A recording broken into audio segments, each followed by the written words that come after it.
Good evening and welcome to another Monday. It's another phone-in day. I would love to say I hope you've had a good weekend, but I'm pretty sure if you were saying that you did, you're probably lying. Rangers did their best as per to ruin a weekend and did it quite spectacularly this weekend. We will get into the nuts and bolts of it all, but it is a phone-in day, so please remember to try and phone up. When the phone lines are open, I will let you know. But I am joined tonight by Connor. How are we doing, my man? Not bad, Ian. Not bad. Obviously, not quite the weekend we were all hoping for. But we move on. Other things in life, I suppose. But that's at least what you've got to tell yourself on these occasions, Ian. It's definitely true. Something that I was told quite a lot yesterday after the game was done by the wife. And Mark hiding out in the sea there, not far from me. Well, far enough away from me, but close enough to me. How is it out in the sea there? Happy to be out there at the moment. Right, but thanks for asking. It's all right. It's a wee bit better. I was saying to you guys prior to we come on that it's actually not as bad been in the southern sector of the North Sea rather than been in the northern sector of the North Sea for obvious reasons. But still doesn't make it feel any better. That's all I'm saying. So it is what it is. Onward and upward. And if the weather's been like it has been onshore, I'd imagine offshore it's been pretty nasty as well. Let's start with a positive, shall we? We'll start with a positive because I get the feeling that after we get to the end of it, it's not going to be as positive. But let's start with a positive. We can announce, massive announcement. You may have seen it on Facebook and Instagram and X, Twitter, TikTok, whatever you've seen it on. But the Rabble have made it to 10,000 subscribers.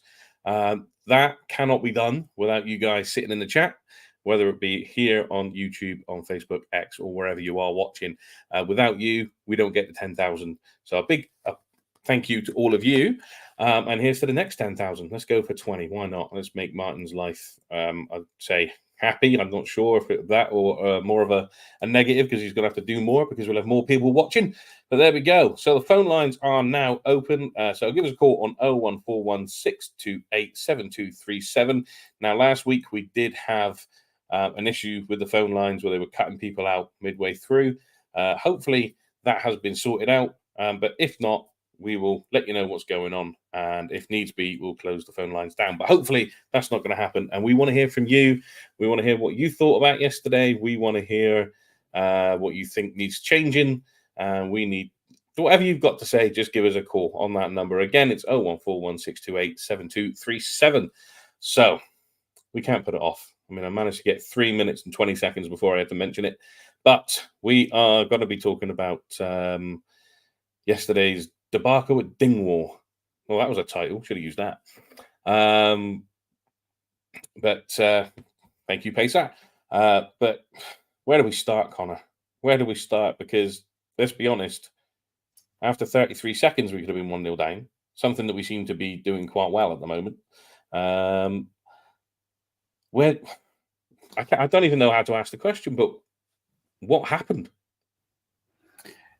I mean, yeah, that is the $64 million question. I think,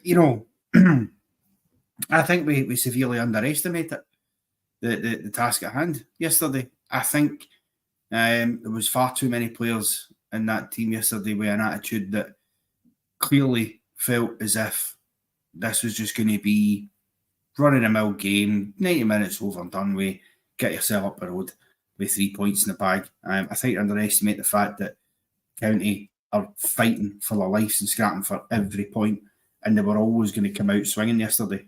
So I think that was a huge part of it. Although I think we may have a call waiting.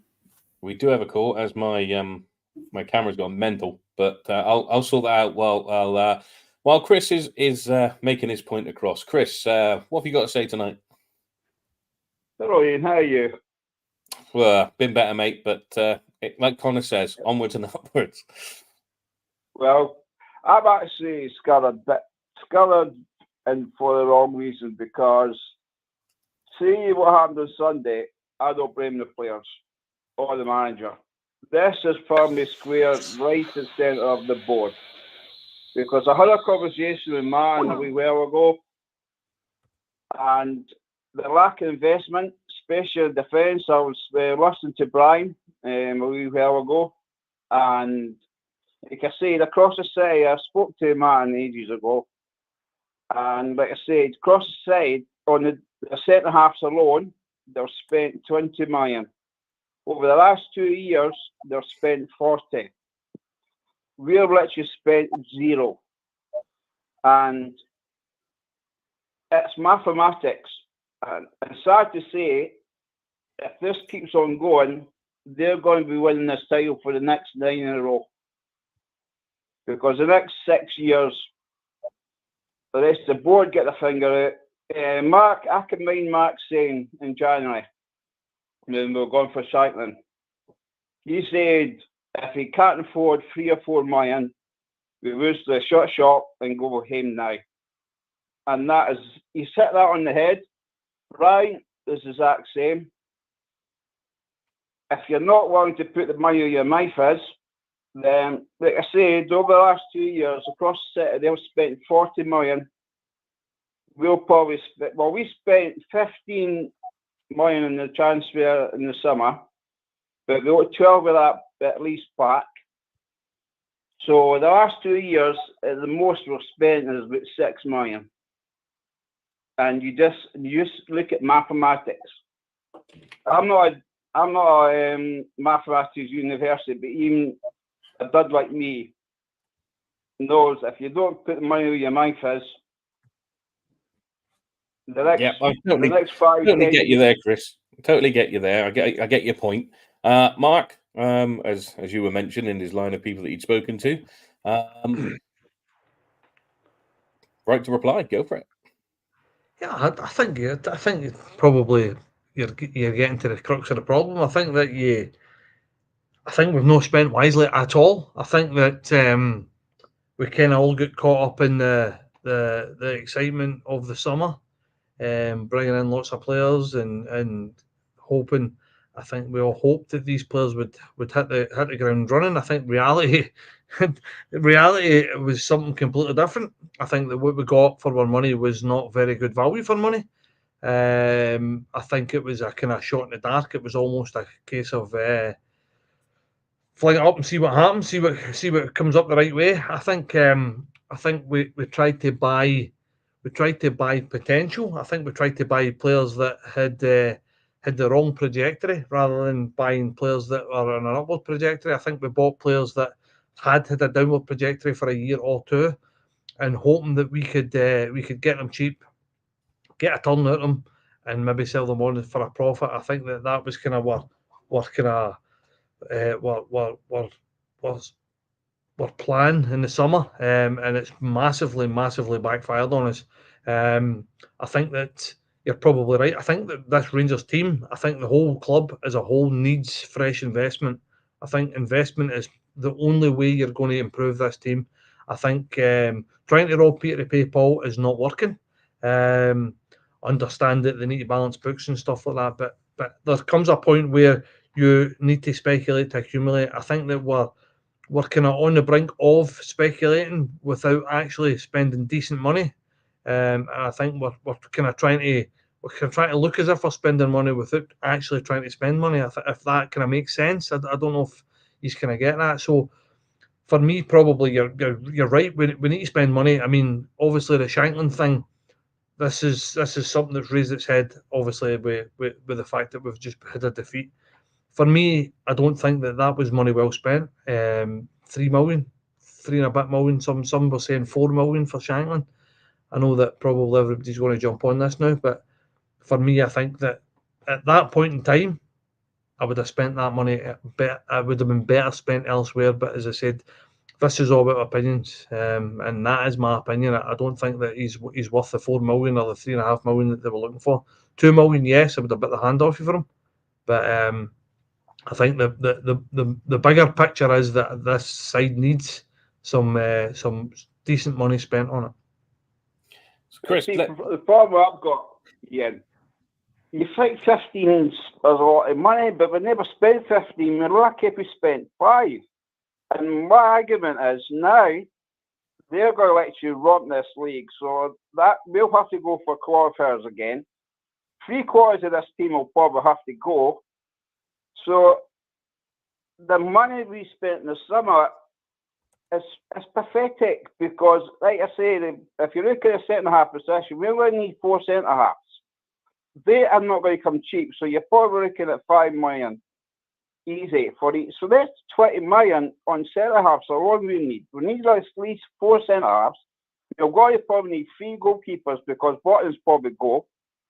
But the 50 we spent in the summer is a job promotion. They're spending 40 million across the city. What we're spending Chris, that is very true. I completely get your point that we look across the city and we see what they're doing. I thank you very much for that. So unfortunately, mate, we are extremely busy tonight with calls. So thank you very much for your points. We'll carry on talking about them. Please do call again because they were great points to make. But we are really, really busy. So let's give other people a chance to get on the lines as well. Cheers, buddy. No problem, Ian. Cheers, mate. I can see where he's coming from. But we feel like we need to spend money. But in all honesty, I mean, it was spent unwisely, but we have spent money we did spend money last summer. It wasn't spent wisely. The wrong man was in charge of the purse strings because we didn't have anyone stopping him. And as our own Brian said, that we went to go to Waitrose and ended up in Lidl. Not that I knocked Lidl. Lidl was very good. So, Connor, I feel like there's something on the tip of your tongue waiting to come out. So, what have you got to say? I think, look, I take all the points that have been made there, and I agree in terms of the transfer activity not being good enough in the wider picture. But to come back to the very first comment, that Chris made there, he said that he blames that for the defeat yesterday.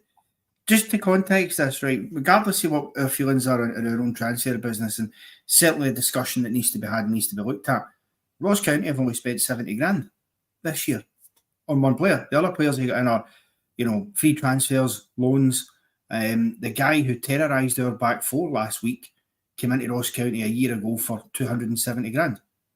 So with all due respect, if you're looking at finances, that's not why we lost that game yesterday. Because regardless, we should be beating Ross County irrespective of whether it was we had poor transfers or not. And I think you've got to, sort of take each of them in isolation. Yes, the transfers haven't been good enough, and that is a worthwhile conversation. But it's not why we didn't beat a team who are second bottom of the league, fighting for their lives, who have had a grand total of 70 grand spent. I mean, let's be honest, the players on that park, the wages of those players, are more than what Ross County's net spend is there. So I think we've got to look at from that point of view as well. These players should have still had enough in the tank to get the job done yesterday, and they didn't. So it is absolutely the players' fault. Indeed it is. Indeed it is. I mean, I think some of it does go on the manager yesterday, but a lot of it is on the players. But we'll get into that in a minute. But before we do, just have a little positive moment after that. Kelly Pie, member for 16 months. Now I'm hungry. I mean, I've literally just had dinner, but I'm now hungry again because if our memory serves, Kelly Pies are amazing. Anyway, we'll go back on. We have phoned in royalty now. We have Jim and Kirky waiting to come on and talk to us. Over to you, Jim. What have we got to say?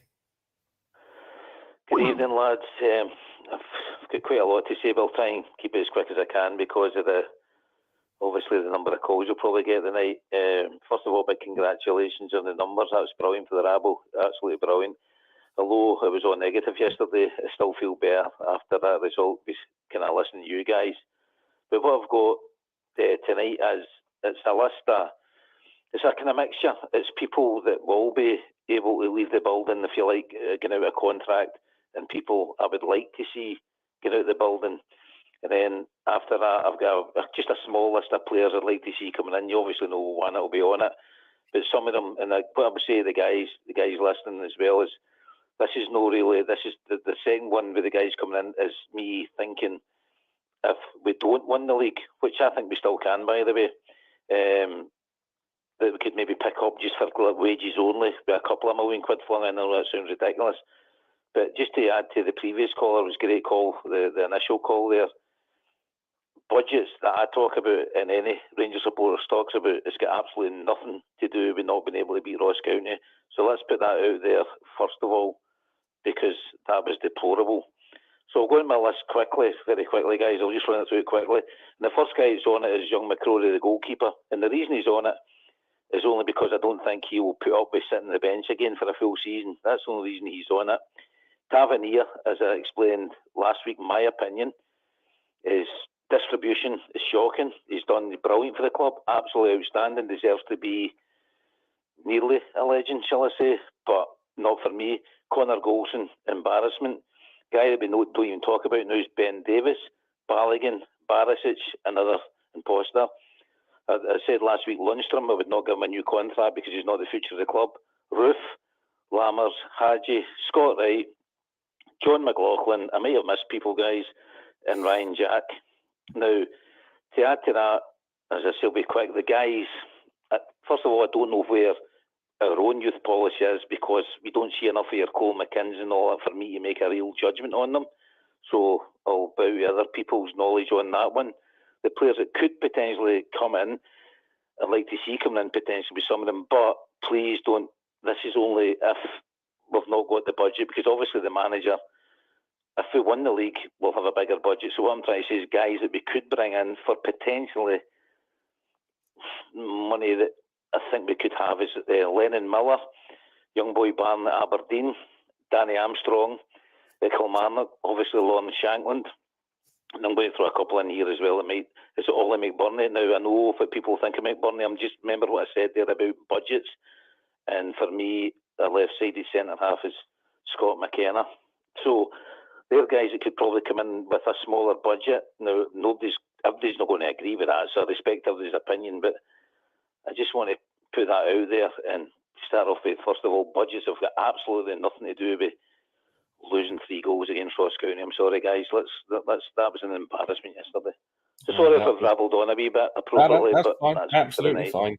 I mean, you've just come in on the back of what Connor was saying, because Connor said pretty much exactly that regarding the budget, that Ross County don't spend that much money and they beat us. So budgets have got nothing to do with it. So we'll stick with you, Connor, just because Mark got the first caller. So let's be fair. Let's take you to the second one. We've got a lot of names rhymed in for outs and a few names rhymed in for ins. What do you think? Yeah, I think the vast majority of the names that he mentioned there in terms of the outgoings, I think he's right. I think the vast majority of them will be going. I think one I'm not sure on, I must admit, is Yanis Hadji. I don't know what the script will be with him. I suspect he probably will go, but you know, it seems to me that the loan move seems to be going okay for him. It seems, you know, I've seen and heard some reports that he's been doing all right over in his loan move. So, you know, see if that continues. Maybe if he comes back in the right frame of mind, maybe once Clement gets a proper look at him, because he won't really know Hadji given the timescales that we're talking. He was already gone when Clement came in. That might be one that Clement decides to take a punt on. You know, Lundstrom obviously I think was another name we mentioned.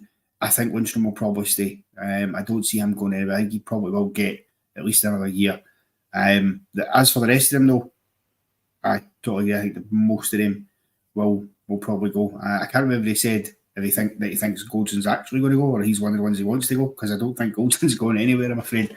In terms of the incomings, yeah, I mean, listen, you know, I think some of the names there, I wouldn't mind. I know Danny Armstrong, you know, Lewis, who comes on the pod, he's a massive fan of Danny Armstrong. He spoke about him and young David Watson at Kilmarnock as players he'd like to see at some stage. Of course, you know, you've got to make sure that it's the right fit. They can step up to the plate. Lack of European experience and stuff like that might play a factor in that, but certainly Lawrence Shankland is a must for me. I find it crazy with the amounts of money and what's at stake at the end of this season, that especially with the coefficient, that this is the last automatic qualification. After this season, it'll be back to champions qualifying. So I don't really know why we didn't go out and try and get Lawrence Shankland in January there. I think we could have forked out £3 million and brought him in. And I tell you right now, if we had some of the chances that we've seen missed in recent games would have been converted, without a shadow of a doubt. So, that's one I agree with. And I mean, I wouldn't Burnley. Who knows? Personally, I'm not his biggest fan, but I can see the point in terms of budgets. But I wouldn't be bringing him in. You're on mute, Ian. Yellow card for me. I was on mute. Terrible bit. So what do you think, Jimmy? To Connor's comments there, do you agree, disagree? Were you happy with what he said? No, I'm absolutely happy with what Connor said. That's what I said. I'm not really saying that I want to see Ollie McBurney or that sign for the club. I'm just saying there's players available if the budget, you're getting them on a Bosman, whatever you want to call it these days, because they are available. And I think he would score goals in this league. But obviously everybody knows that Shankland is my number one for that position. Regarding Connor Golson, I agree totally with Connor there as well. And he says makes sense. In his case, I just want rid of him, and I'm sorry, I don't like saying that because I don't like saying that about any Rangers player. But I think, as I said, the young lads, the boy Lennon Miller at Motherwell looked the part. But what I also said at the start of my call was I don't know enough about the Rangers youth players like Cole McKinnon because we don't see these guys. Maybe these guys have got a future, but I think if we won the league, which, as I said, I think we still can do, the whole budget thing changes, I think the one I mentioned there, Scott McKenna, I know a lot of people, Rangers supporters, don't like him, but I think left-sided centre-half, I think he's been playing, correct me if I'm wrong, guys, in the Champions League with Copenhagen. I might be wrong, but I think you've got to remember the league we play in. I think he would do us a turn. Like boys like that, I think they would do us a turn. So, no, I agree with what Connor said, but yesterday, honestly, it was anger yesterday because I can't believe how easy the manager always talks about this defensive record that we've got and all that, but my goodness, the goals we lost last week and the goals, quite frankly, it was embarrassing. So that's all I've got to say. We'll get to them, Chris. We'll get to them, mate. Again, as you know, we are extremely busy on the calls tonight because everybody wants to get their words in now that we've been beaten. So great calls again. Always make sure you call in. It's always a pleasure to have you call in, mate. Take care, guys. Have a good week. Cheers. Bye-bye. And you. Cheers, buddy. And just before we go on, another little positive. Kyle's 1120 has become a YouTube member. Well done. If you want to do that, then click that button, make yourself a member, get a little shout out. Why not? So, Mark, I know we mentioned people like Ollie McBurney, and that's been rumoured for years, Ollie McBurney. It's kind of like this generation's Alan Smith, that Ollie McBurney is always going to be coming up the road. What do you take to the incomings? And obviously, like Miller, Watson, Armstrong, Connor Bannon, or Barron, whatever his name is, over at Aberdeen. Are these the types of players we should be looking at going forward? I think if you can get them at the right price, I think if you can get these young boys at the right price, by all means, bring every single one of them in. I think that if you're paying the odd million here and there, bring them in 100%. I think that for me, you need a core of Scottish players, and any Rangers side, any great Rangers side I've ever watched has had a core of Scottish players that's in there. For me, yes, I think that the issue probably most of us get with this is the fact that the Scottish clubs just look for stupid money, especially when Rangers come calling. They look for silly money, and it's probably detriment to these boys' careers. In recent years, it's maybe worked in a couple of their favours that have left. Probably the one that springs to mind is Ferguson. Let's talk to him going to Juve for 27 million, and we all turned our nose up at him. But I think that it's a fine line. Different if we are going to bring in a core of young Scottish boys, I think you need to spend in maybe 3-4 real talents, real players that are tried and tested. I don't think that's going to be the case now. I think that looking at Coppin's kind of style of player that he's looking to bring in, he's trying to bring in young players that have got a little bit of little bit of an eye on them, that are that kind of upward trajectory, that they're just about to burst into the scene or just burst into the scene. I think that's what he's looking at. Hopefully he does the same with the Scottish market. He comes and has a look, and hopefully since he's been here, he's having a look at young Scottish players, and hopefully he can see something in them as well, that they can progress. But for me, we have another caller, Mark. We have another caller. We have Sean waiting in the wings. So Sean, come on and tell us what you've got to say. How you doing, panel? All right. I was just wanting to talk about Dessers. I just think he's one of the worst strikers that Rangers have basically had and have got. And I understand that we don't have any other strikers and we're kind of forced to play them. I just find as if, like, Roof has been sitting there maybe in the bench for or whatever. He's been there for a month and he'll only be played like 10 minutes when we know where the most difficult point is. Like, when you come on as a sub, it's the most difficult thing to do. I know people are tired, but it takes you half the game to get into the game. But I just find as if he's getting covered up. Like, what many's he got this season? 16, 17. The people look at that and think, oh, well, that's all right. But when it actually matters, he can't score. He seems as if he's only good at running. Do you know what I mean? Like, surely Roof should have been playing. Sure, I swear I'd rather play Seema up front. I'd play anybody up front bar Dessers. Just what you thought about that. Again, Mark, as we're there, we're playing fair. Connor had the last one, so over to you for this one. Dessers up top. Should we be changing him now that Roof's fit? Should we think about anyone else who can play in that position? Go for it. So the conundrum that is Roof. Is Roof fit? Has Roof ever been fit? Has he ever been fit? Has he ever had any sort of a run of games? Is he capable of starting a game? Is he capable of giving us 60 minutes? I don't think that's the case, and I think this is probably the reason why Dessers is starting. But listen, Dessers scored 17 goals. We were all raving about Čolak that scored 17. Did he only score 16 the last season before he went? So we're all raving about Čolak. Bring Čolak back. Čolak's this, Čolak's that. Dessers has scored either more or the same amount of goals as Čolak. I understand he's frustrating. It frustrates the life out of me as well. Yeah, I think that the problem is that he scores far less than he misses. It probably misses double the chances that he scores every single game, and it is very, very frustrating to watch. But listen, he's getting into that position, and as I said, I'm not here to defend. I'm not on the Dessers bandwagon about he's this and he's that. He's pretty much the only striker we've got. He's the only one we've got that is fit. Seema's no. We talk about this. Seema's all right. He can play centre forward, but Seema's the same. Seema's been out for the last 6 weeks, 8 weeks. You might fling somebody in that's had 20 minutes here, 15 minutes there for the start. So I said, I think it's probably the reason why Dessers is getting so much game time is because there is literally nobody else.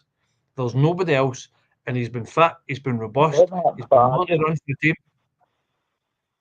Okay, I do get that. Just the fact that I'm saying that he just constantly, like, he's one of the ones that he's a striker that will get the manager a sack. He'll get them the sack because you can't rely on him. He's the striker that, I know what you're saying, like, he scored 17 goals, but that's covering him up.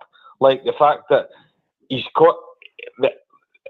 done well to get 17 goals. I'm not taking that away from him. But what I'm saying is, Cyril Dessers should have scored at least 25 to 35 goals this season. And I know we're saying if he scored that many goals, then he wouldn't be at Rangers, right? But what I'm saying is, these are chances that he should be scoring. I mean, you've got Shanklin there that would score the chances. You've got, I mean, I even rate the Motherwell striker, the big guy, and I even think that he's better than Dessers. Like, in front of goal, he's just like, he just seems to... I don't know. He just seems to get nervous, and no confidence is going to help that boy. I think what we should do is, if he gets his 17 goals this season, or he gets 20, the best thing that Rangers can do is sell him, get as much money and get him away, because he's going to cost us. If he's not cost us this league already, then it's going to cost us the cup and everything. Points well made. Can't really Can I argue with you. just But go back Mark's gonna just come back. But just let me say thank you to Sean for his calls there, mate. We are extremely busy, so we are going to have to let you go there so we can get the next one in. But Mark's just going to come back on that point. Listen, you can't make a bit of an outlandish statement like that, saying that Dessers has cost us the league. There's another 11 players. There's another 10, including Dessers on the park. You can't go like that. But the man scored 17 goals this season. And that statement there about if he scores 20 goals this season, how long has it been since we've had somebody that scored 20 goals in a season? Somebody tell me. So, listen, I know we're all hurting, and I know we're not all happy that we've been beaten, stuff like that, but you can't make statements like that. You can't go like that, bloody. Guy scored 17 goals, and if he scores 20 goals, he's cost us the league anyway, so get shot him. Understand he's frustrating in front of goal. We get it. We understand that we're all hurting, and we're looking at solutions, and we're looking at who to blame and stuff like that. But there's another 11 players in the park. You cannot just say one person's cost us the league, and he's the only person putting the ball in the net. So I mean, let's be serious. I understand that he's frustrating to watch. I understand that he should be scoring far more goals than he's scoring. Yeah, and for me, as soon as you bring in another striker, he then becomes your second striker. They give you something a little bit different when you come on, because at the end of the day, he's fit, and that's the only reason he's playing is because he's fit. He's the only fit striker. Yeah. So I mean, as I said, you can't make outlandish statements like that. He's cost us the league. That's He's not mad. the one that's going to cost us the league. So let's talk about the ones that potentially could cost us the league. And trust me, the air in my house was blue yesterday, shouting at the right-hand side of our defence due to the fact that to me, and this is just my personal opinion, I have watched bits of it back, not the full game, so I'm not going to put myself through that. But I've seen the highlights back a couple of times because I like to do that just so I can get a better judgment on it.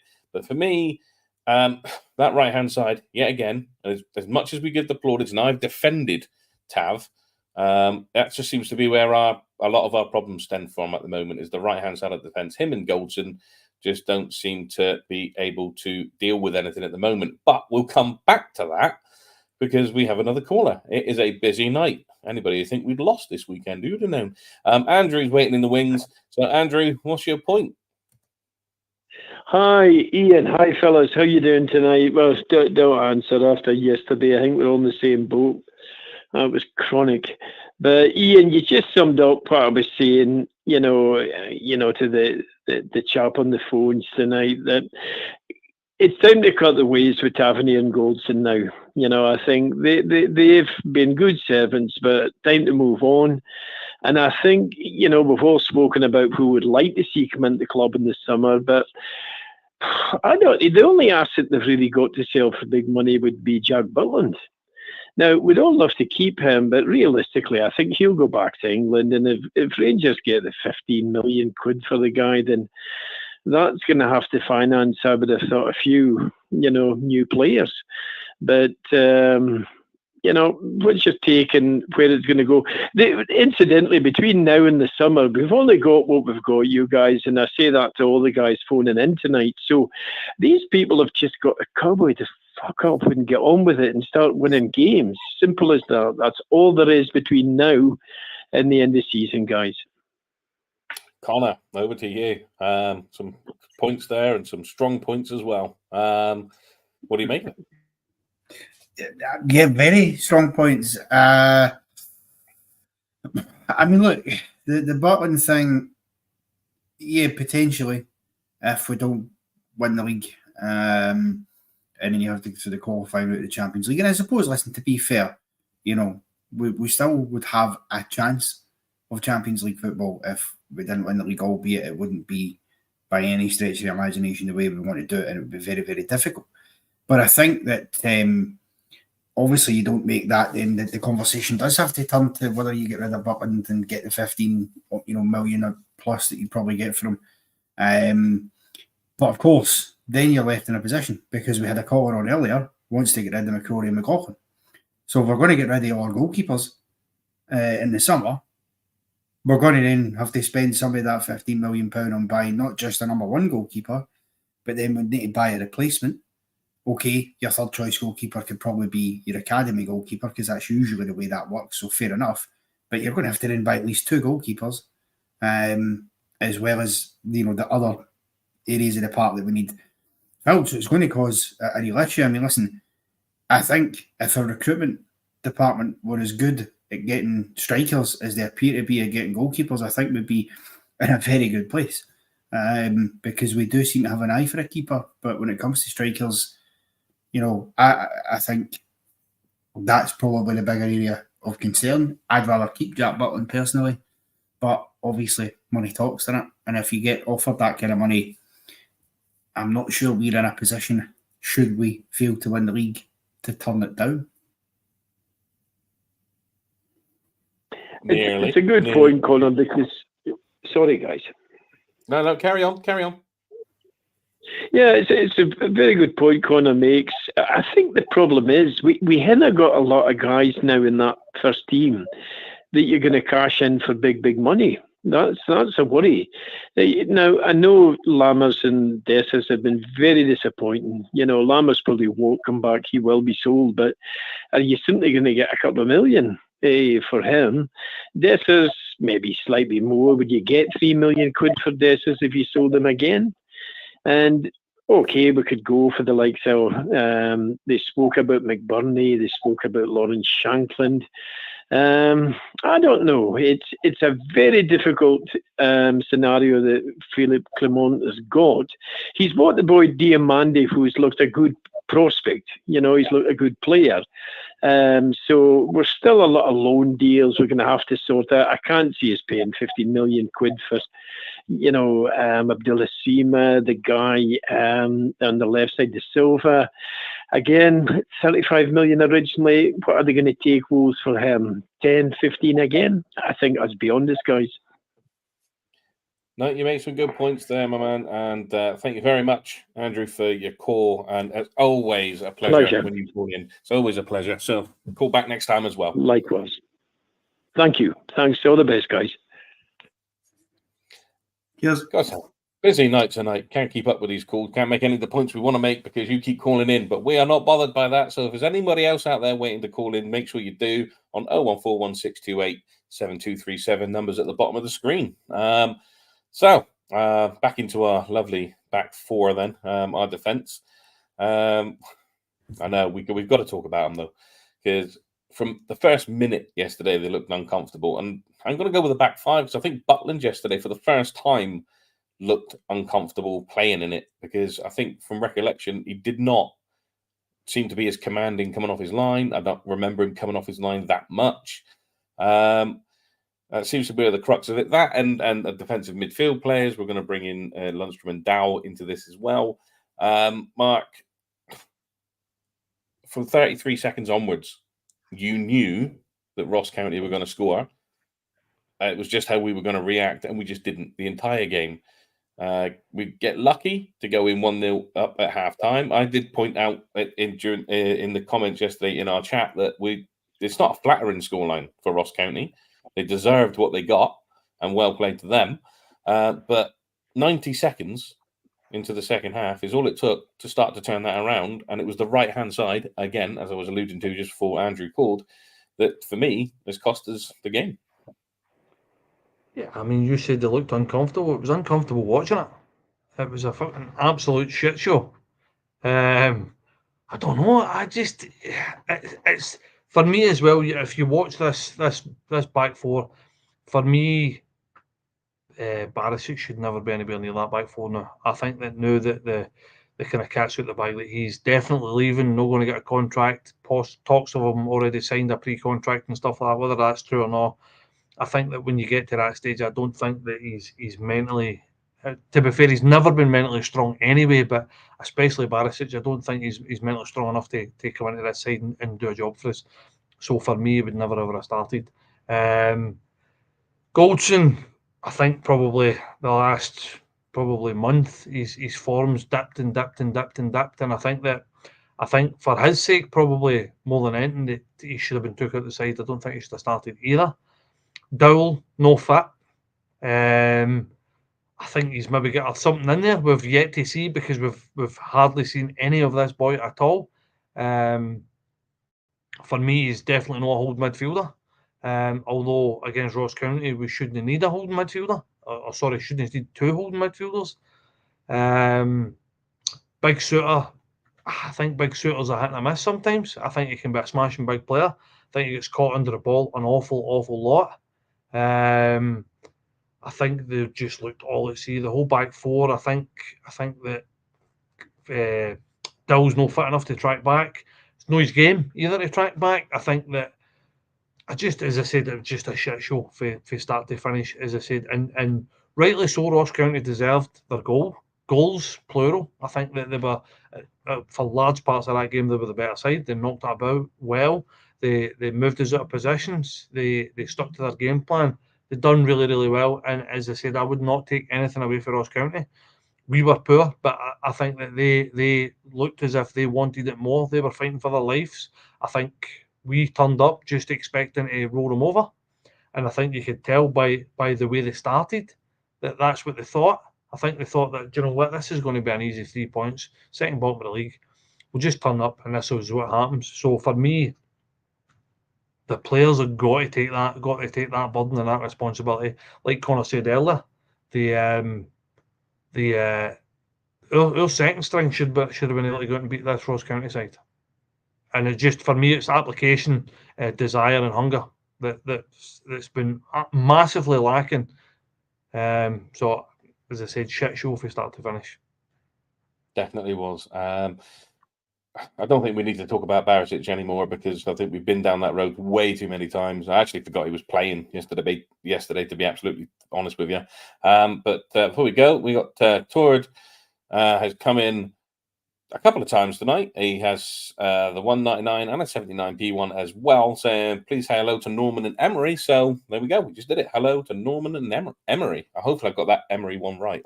Never sure when it comes to names. I always get a little bit confused.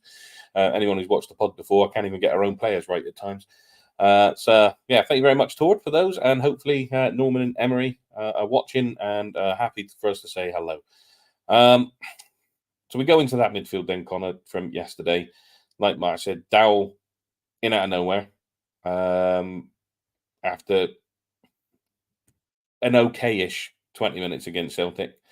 But really, we have a player who could have sat in there. I know that everyone's up and down with Raskin and the differences and how different a player. Is he any different to Lundstrom? Do we need to have that type in there? But surely he's fitter than Dowell at this point. And I like Dowell. I think Dowell's a very good player. But didn't you think it was a little bit weird to have a player who's been posted missing for most of the season all of a sudden rock up to play from the start against Ross County?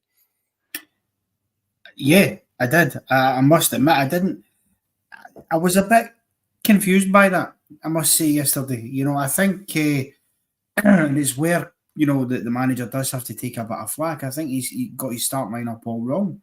Kieran Dowell has been out for quite a while, right? And he came back in last week and made an appearance sort of out the blue, because I don't think any of us would have actually expected him to come on during the game last week. But he did, and you know, he had an okay 15-20 minutes, to be fair. And he didn't do anything terribly badly, I don't think, in that game. But I don't understand how that then merits you getting a start. I mean, for me, you know, I'm looking at it and I'm saying, who is in the bench that should be starting there? I know you referenced Raskin. I'm not sure I'd have started him personally. But, you know, you had Tom Lawrence sitting on the bench. You had Rabbi Matondo. And I'm not being funny. I know he has his ups and downs as well. But the guy has scored 2 wonder goals in the last couple of weeks. He can't get a start. But Kieran Dowell comes in and, you know, puts in a half-decent shift and bang, straight in the squad. It's a bizarre one to me, that. It really is. And Barisic is another one. I would have much preferred John Sterling being in the left-back position again before Barisic. You know, and even, you know, I think before we come on, we had a conversation, you know, you've got young Devine at Motherwell who would have done a far better job than Barisic, because, you know, as Mark said earlier, he's just no mentally or physically, in my opinion, fit to be starting for us anymore. So I just think there was a few questionable decisions that were made by the manager, and he has to take some responsibility for that. Of course, he does.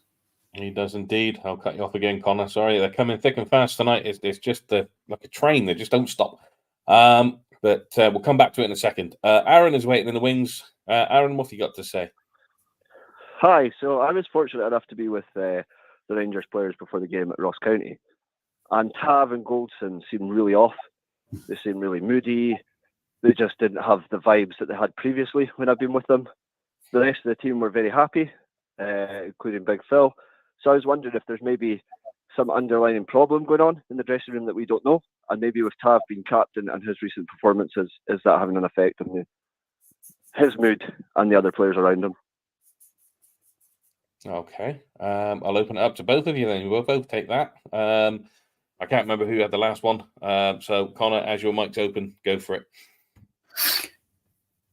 But in terms of is there anything in there, I mean, I don't know. I think you know, the issue is with players like Tavernier and Goldson, right?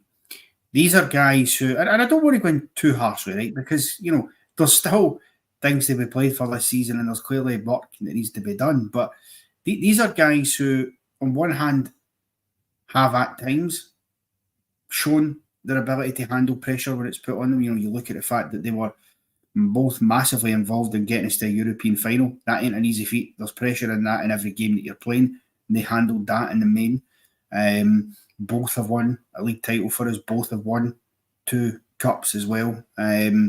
So they've shown that side. But they're also guys who have shown an ability to crumble under that pressure when it comes to the league title and title chases. And I think, you know, I don't know if this is the start of us seeing that. But when you play for Rangers, guys like that should know anyway with the time they've been here. It's pressure in every game. Every game is must win when you play for Rangers. It just is when it comes to the league. That's not to say that fans are so blinkered that they think you can go every season, every year and never ever lose a game, because that's just no realistic. You know, things happen in football, you lose games, and that's fine. There's ways to lose. If you lose a game because you've been a bit unlucky, fine. You know, you have your grumble about it, you moan, you say, that could have been better, but you move on. But when you lose a game by conceding 3 goals to Ross County, that looks like you're starting to potluck. That looks like you're crumbling. I mean, the other side of the city, the weekend, Brendan Rodgers said that this, you know, last 6 games and all that, this is when Celtic start to come into, this is when they arrive, basically. Well, apparently this is where we depart. Because if that is any evidence to go by, and guys like Tavernier and Goldson, they're the ones who've got to step up. They're the ones who've got to take it in the chin and motor us forward, and try as best they can to get some sort of result at Parkhead and then win the rest of your games, because it's the only way they can win the league title. I'm just not sure. I believe myself that either of them are capable of stepping up to that level of pressure, because, as I say, we've seen the good, the bad and indifferent when it comes to them handling pressure. And Mark, the pressure and the crumbling. No, I agree with Connor. I think that there's too many of them that fold like a wet daily record. They really do. When the pressure's on, it's time and time again. I mean, it's no all right. As Connor said, they're running Europe and stuff like that. But listen, I think it's a mentality thing. I think that Tavernier, for all the good he's done, and Connor Goldson, 2 of them great servants to the club, but I don't think they're mentally strong enough. I mean, for me, that's been proven over the course that they're not mentally strong enough. I think that majority of the big challenges that's been put against them, they've failed miserably. And it's been time and time and time again. It's not just a case of we'll give them too long in the tooth now. They've been here too long. They know exactly what it means to these fans. They know exactly what it's all about. And for me, mentally, they're not strong enough. I think that the pair of them are probably the wrong side of 30 at the moment. I think that I'm not saying get shot at them straight away, but I think you need to start looking at contingency plans for a right back to come in as an understudy. We've been talking about it for bloody years now. Same centre half, you need to bring in a younger, stronger, fitter centre half that either comes in as an understudy at first and then moves Goldson out, because, as I said, on this form, I think probably Big Connor would get a start at right centre half. So for me, definitely a mentality thing as far as I'm concerned. Definitely. Aaron, anything to add?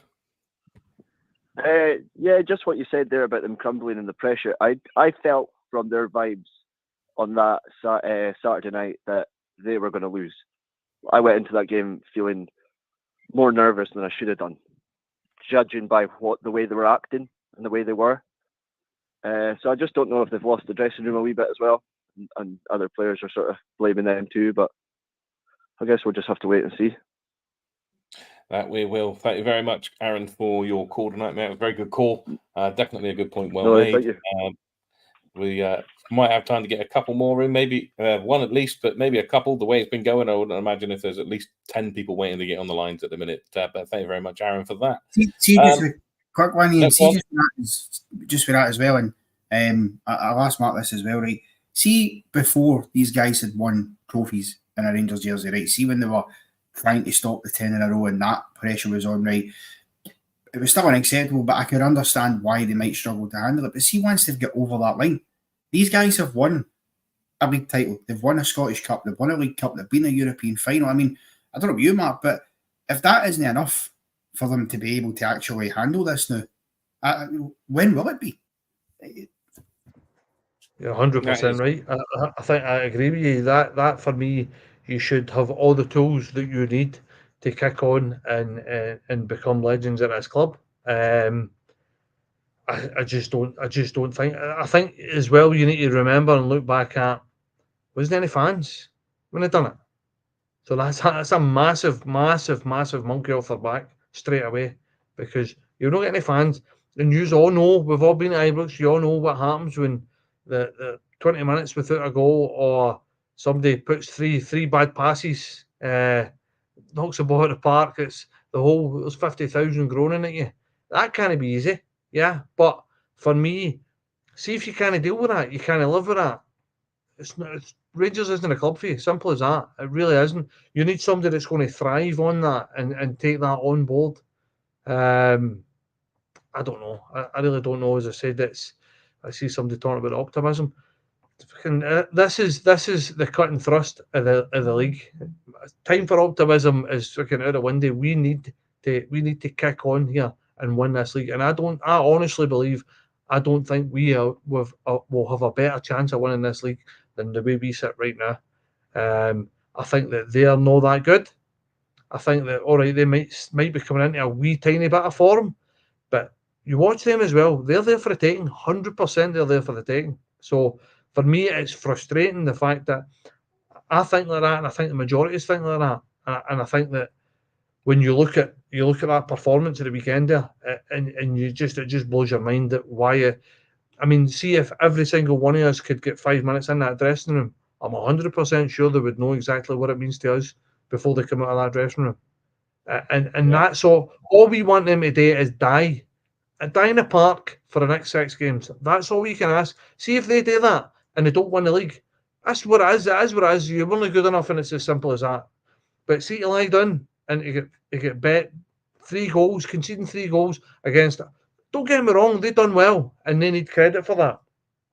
But for you to drop points with six games to run in a league title, where if you win your games in hand, you go above, you go top of that league.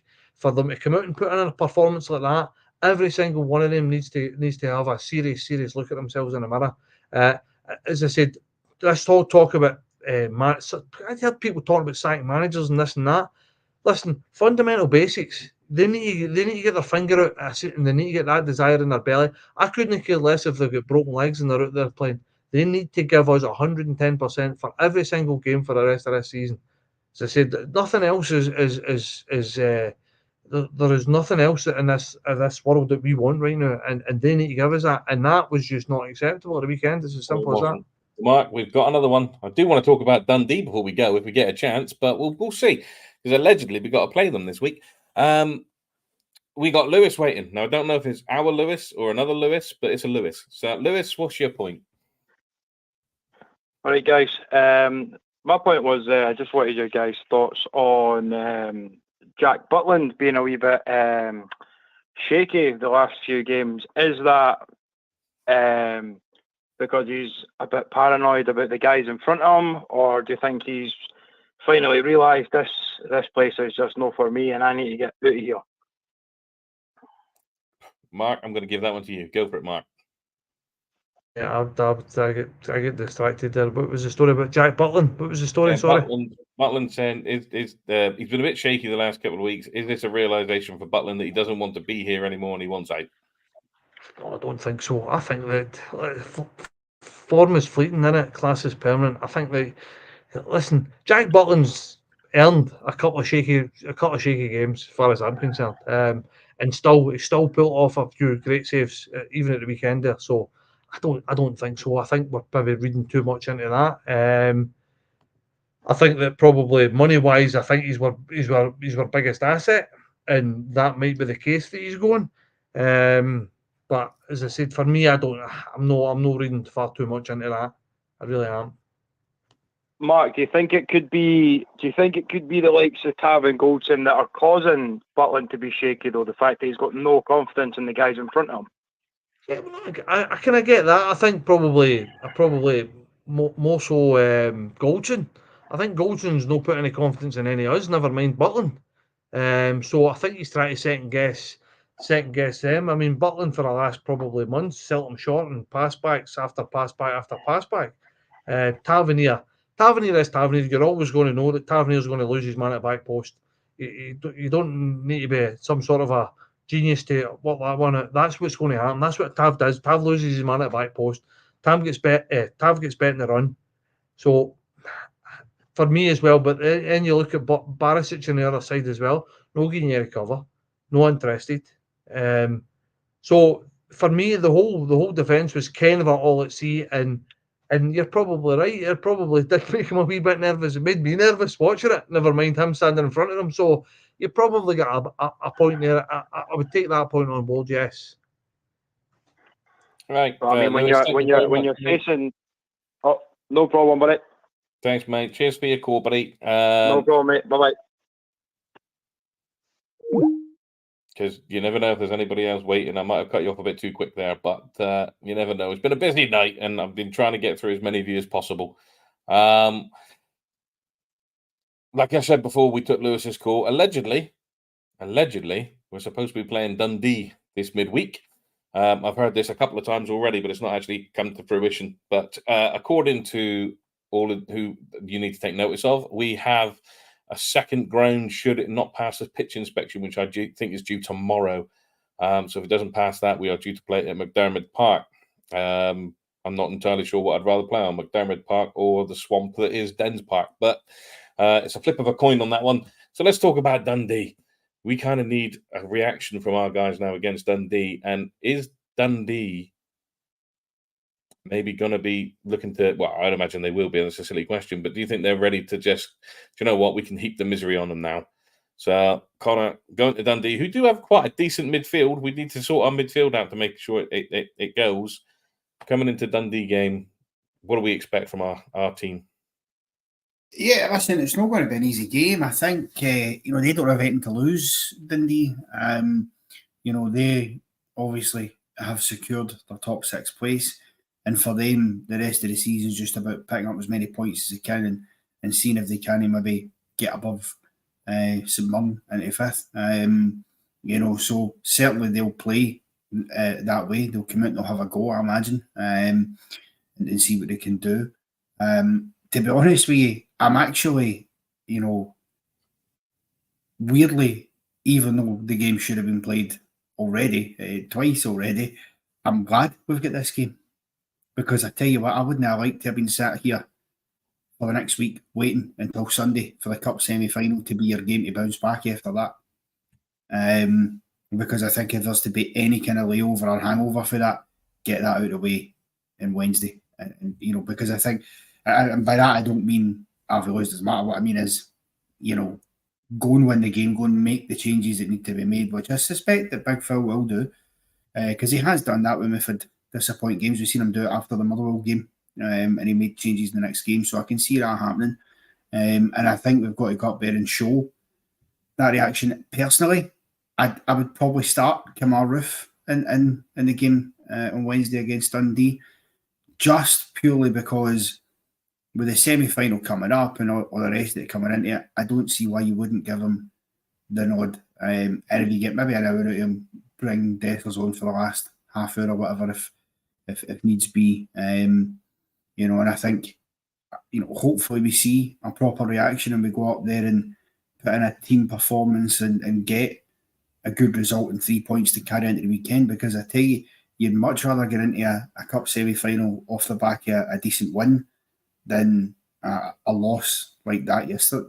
That I just think get a bit of momentum back on our side again as well. Because if you take it into consideration, yesterday and last week, that's 2 weeks in a row without a win. So it's 2 games with no wins now. 6 goals conceded in that time, albeit with 5 scored. So I think a nice sort of a game where we can just be a bit calmer with things and maybe let's not go and concede 3 goals again and get a good win before we have to take on what will be a tough task in Hearts at the weekend. I'd be happy with that. Fair enough. And Mark, going into Dundee, I mean, Clements has come under a little bit of pressure, and I think in some cases rightly so. Some of the decisions in the team selection and maybe some of the tactics that we've been quite easy on the counter-attack against in recent games. I think going from Benfica onwards, I think we've been very easy to counter against. Does Phil need to change something? Does he need to change anything in the team going into Dundee? Or is it a matter of he just needs to put a rocket up the players? I think he needs to change their mentality. Players' mentality is... team-wise, I think as well, he needs to have a look at that. I don't think Dowell's the answer. I think that he's too unfit. And I don't mean unfit as in he's 3 stone overweight. And I mean he's no match fit. I think for me, I would have put Raskin in there rather than Diamande. I think possibly Diamande might be back. I think it was some sort of a broken thumb or something to do with a finger or something like that. That was so with a bit of luck he can get strapped up and be back out there and make a difference. You really, to be perfectly honest, I think all of us could probably drop every single one of the players in that team. I think Cantwell get past marks, possibly Sterling when he come on get past marks. I think the rest of them could. So it really could be a lottery who's going to start this game. I think that the players owe us a result, owe us a performance. I think that's massive. I think that they need to show us that they're hurting just as much as us. And I'm looking for that. See if this we go up there and sneak a 1-0 win. For me, that's not good enough. I really, really don't think we need a proper performance, especially getting into this cup game. So for me, I'm looking for a big performance. I'm looking for a few wrongs being righted, and I'm looking for every single person to have a mentality switch and every day be 100% switched on. Yeah, definitely. I think we definitely need something like when we were there. When we did actually get to play at Dens Park the last time and the 5-0 spanking, we do need something similar to that. I need to get us kind of back, not back on side fully, but because I don't think they've lost us completely, but just to show us that they actually do care and to show us that they are willing to fight for the rest of the season. I know we've gone over the hour, but we really did need to talk about Dundee a little bit. So we'll just keep going a little bit longer if that's all right with you guys. But with the back four, Connor, and your namesake, Connor Goldson, is it time to drop him out, put Suter back into the right centre-back position and maybe play Balogun next to him? I mean, I don't think Davies is even going to get a look in, so Balogun's the pick by the sounds of it. And is Ridvan, I mean, I don't know because the presses aren't, I don't think, until tomorrow. So if Ridvan's fit, he obviously would come back in, but who goes into the left-back if that's not the case? Well, I mean, firstly, the centre-back thing, I think, yep, absolutely. I wouldn't have a problem with Big Balogun coming in.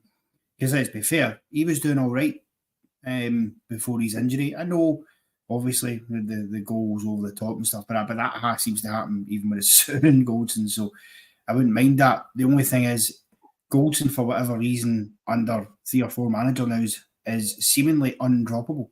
I mean, he will start every game of football as sure as the sky is blue and the grass is green. It's just the way it is. And maybe that's something that needs to be looked at as well, because, you know, get the guy arrested every so often wouldn't be a bad idea.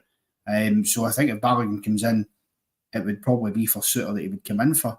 Although, you know, Rudy Bear makes a good point. I'd be quite happy to see Suter and Balogun.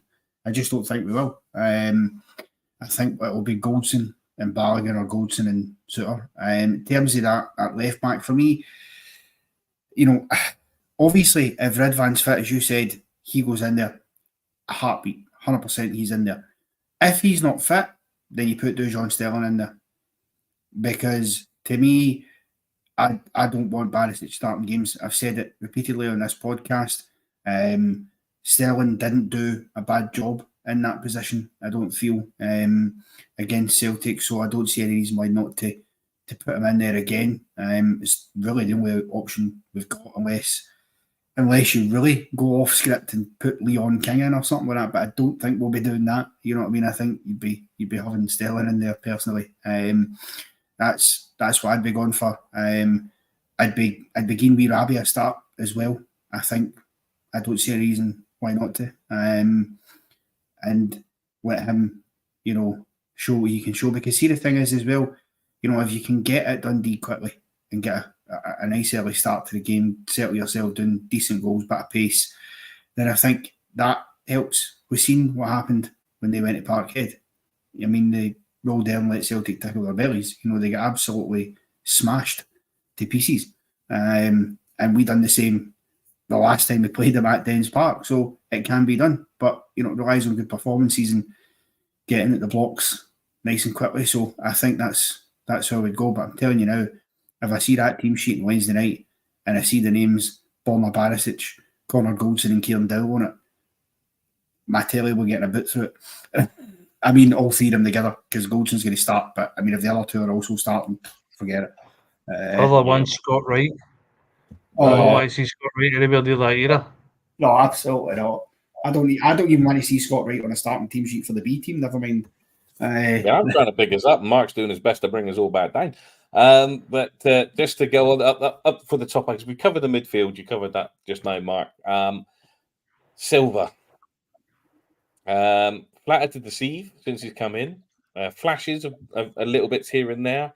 But is it time to drop him out and, as Connor says, bring in Rabbi and let him have a run? I mean, nothing ventured, nothing gained. It can't have been worse than Silver's been over the last couple of games, so I would give him a go, 100%.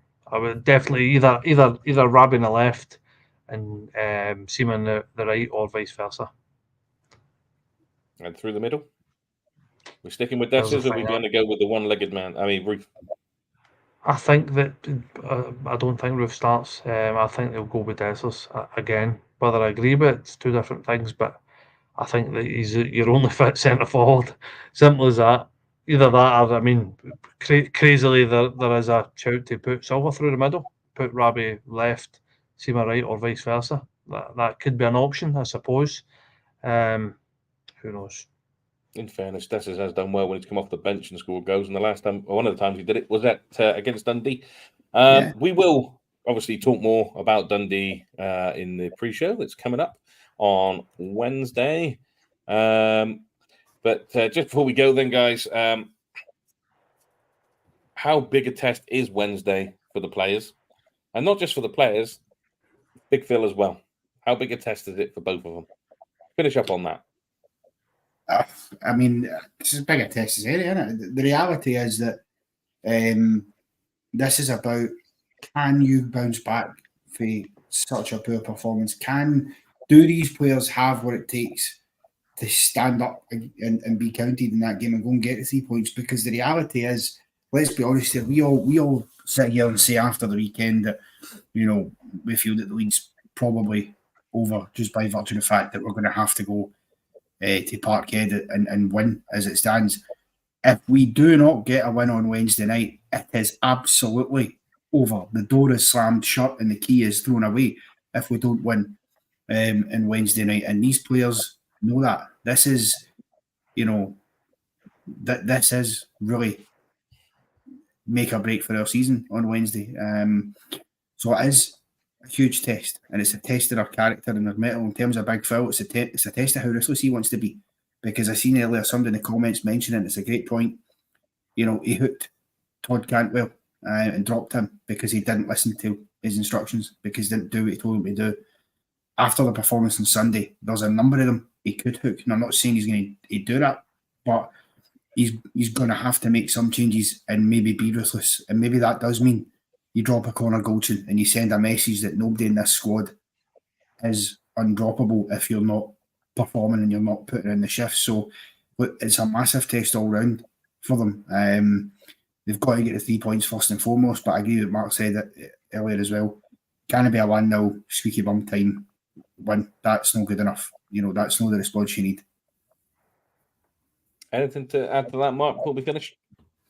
No, I just probably echo what Connor said there. This is a very much a 90 minutes to save what's left of this league. This is how important this is. This is a 90 minutes to prove that they are good enough. They want this enough. Massive 90 minutes. I know it's only Dundee, but listen, it was only Ross County at the weekend. So for me, they owe us a performance, and they owe us a good result here. They do indeed. Right. Like I said, we'll talk more about the Dundee game as we do the pre and post matches. Hopefully the post match this time will be about a Rangers win, and obviously we'll discuss the team and all the rest of it in the pre-show, which goes on Wednesday 7:15. I believe we're kicking off for that one. Just remember though, before you go, to like and subscribe. I know we've got 10,000 subscribers already, but we want another 10,000 if we possibly can, and that starts today. So if you haven't already and you're in the chat, do like and subscribe, share it about. If you're on Facebook, X, Twitter, TikTok, wherever you see your videos, do share them as well, because if you share them, we get more people coming in, which means we get more subscribers. So that's the only way to get to 20,000. So again, I will take the time to say thank you to Connor and to Mark, and thank you to everybody in the chat for being there, and all the calls. They were all spectacular. We kind of thought it was going to be a busy night, and you didn't prove us wrong. Until Wednesday, we will see you then.